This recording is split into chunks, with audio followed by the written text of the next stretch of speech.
Добрый день, друзья! Меня зовут Елена. Добро пожаловать на мой канал «Грани вкусов жизни». Меренга или безе – французский десерт из взбитых сахаром и запеченных белков.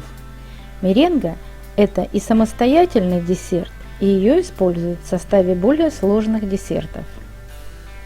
Макарон делают на основе французской или итальянской меренги. Используют в муссовых десертах, украшают торты и многое другое. Поэтому важно научиться правильно ее готовить. Подписывайтесь на канал, нажимайте на колокольчик, чтобы не пропустить следующее видео. Существует 3 вида меренг – французская, швейцарская и итальянская. Сегодня расскажу и покажу, как приготовить французскую меренгу. Нам понадобится равные по весу сахар, сахарная пудра и яичный белок. Сахар берем самый мелкий или специальный сахар для выпечки. Пудру обязательно просеиваем. Яйца лучше взять недельной давности. Также можно приготовить французскую меренгу на основе 2 компонентов – белка и сахара. Оба рецепта смотрите в описании под видео.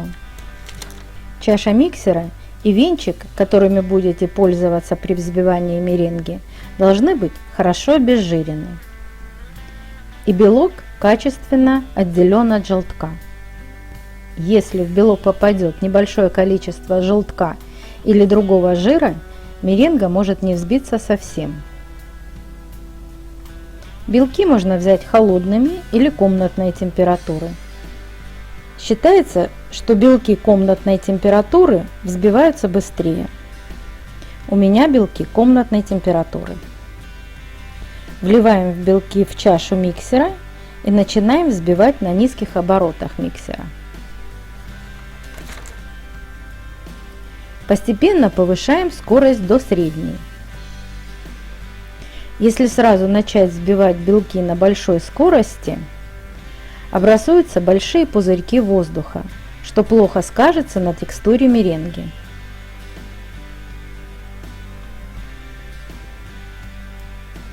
Добиваемся состояния пены, когда сырой прозрачный белок уже не виден. Постепенно всыпаем сахар по 1 ложке, как бы дождем. После каждого всыпания сахара взбиваем примерно 30 секунд и всыпаем следующую порцию.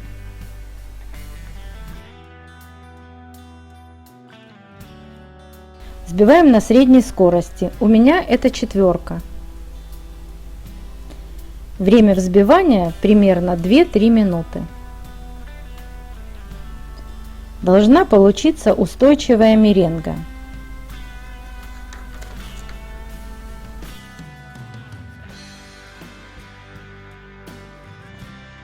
Уменьшаем скорость миксера и по 1 ложке вводим сахарную пудру. После введения всей сахарной пудры увеличиваем скорость опять до 4 и взбиваем примерно 8 минут.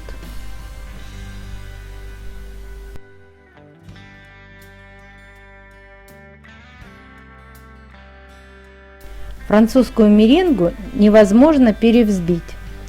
За 8 минут сахар и пудра соединятся и растворятся в белке. Пузырьки воздуха останутся маленькими, а меренга будет гладкой и блестящей. Поднимая венчик, получится как бы птичий клюв. Меренга готова. Французская меренга простая и неприхотливая, но быстро оседает. Поэтому после взбивания сразу ее окрашиваем, если вам это нужно, и сушим в духовке. Для окрашивания пользуюсь гелевыми красителями. Достаточно 3 капель.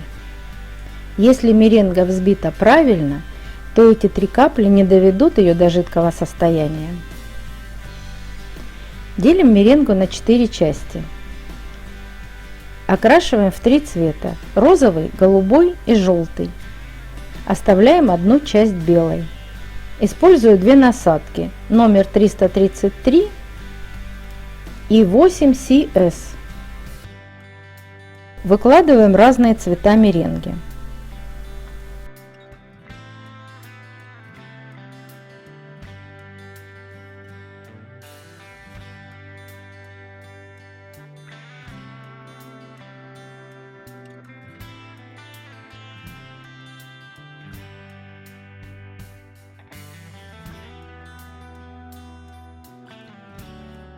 Отсаживаем на силиконовый коврик или бумагу для выпечки. Делаем меренги на палочки, кружочки, звездочки, как вам больше нравится.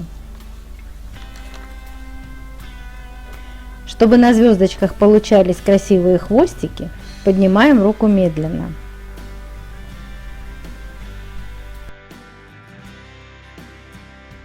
Ставим сушиться в духовку на температуре 90 градусов.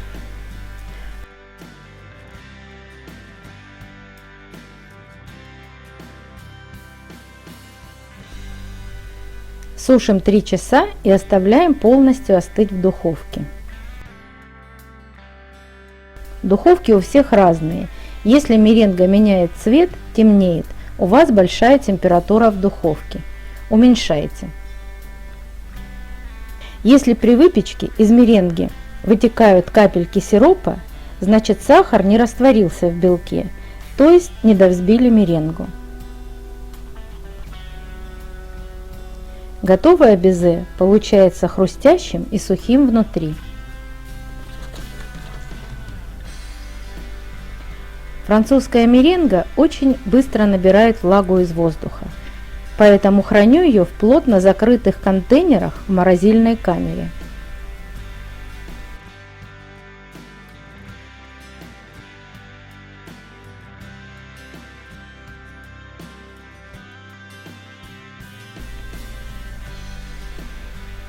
Если понравилось видео, ставьте лайк, подписывайтесь на канал и не забудьте нажать на колокольчик, чтобы не пропустить следующее видео. Приятного чаепития и до новых встреч!